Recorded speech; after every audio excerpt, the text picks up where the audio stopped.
I would assume early in the offseason, is a new contract for Evan Bouchard. In your opinion, do you think it's going to be a bridge deal no matter what, or is there an outside chance they find something long term here with Bouch?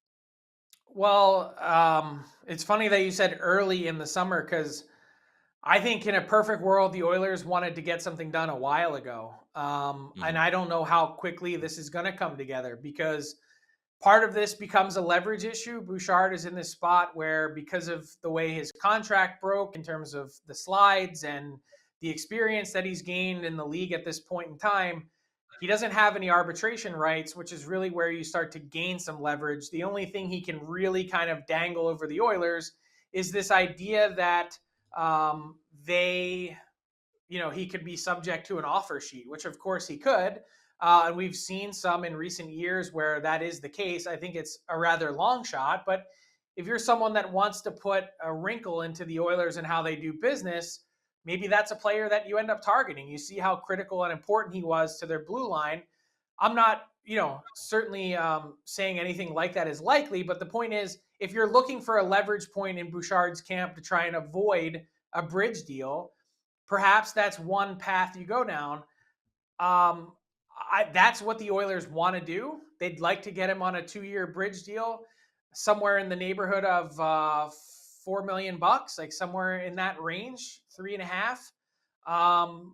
Will they be successful in doing that? Is that something that he's interested in doing? Again, there's a lot of pieces to that puzzle to put together, and I just think, maybe even if you have to bite the bullet in the short term, that paying a little bit more now might save you a little more headache later. But you can make the argument any which way you want, guys, because the truth Mhm. is the Oilers don't really have a lot of space to go around, and we'll see what they can create by the guys that they move off, and also by what the cap goes up by this summer.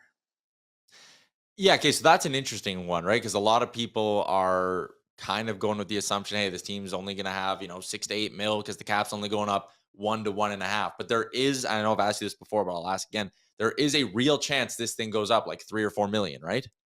Yeah, 100%. And I think it's in fact the most likely avenue, given where we are with revenues, given where we are with the amount of money that's been paid back, probably 95 or 97% of the debt that was owed from players to owners. And I just think there's no stakeholder that's involved in this process wants to see the cap frozen for another year. Yeah. The only real winner in that is really no one, because at the end of the day, once that debt is paid off, um, the players still get a 50-50 split.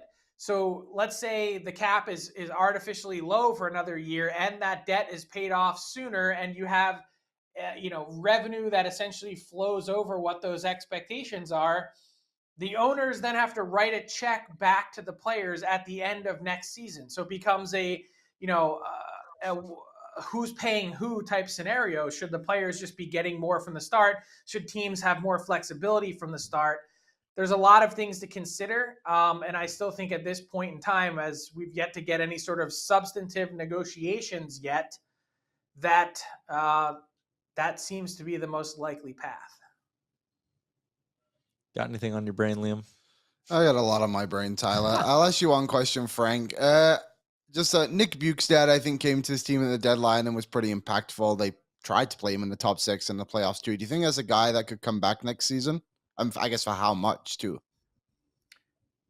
Yeah, I don't know. Obviously, the Oilers really liked his size. I think he's someone that kind of, it seemed like when he first got there, he hit the ground running. And then I Mhm. think is it probably fair to say there was a little bit of a lull in his game between? Yeah. Yep.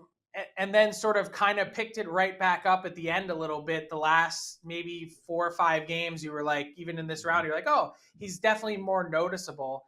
Um, so is it possible? Of course.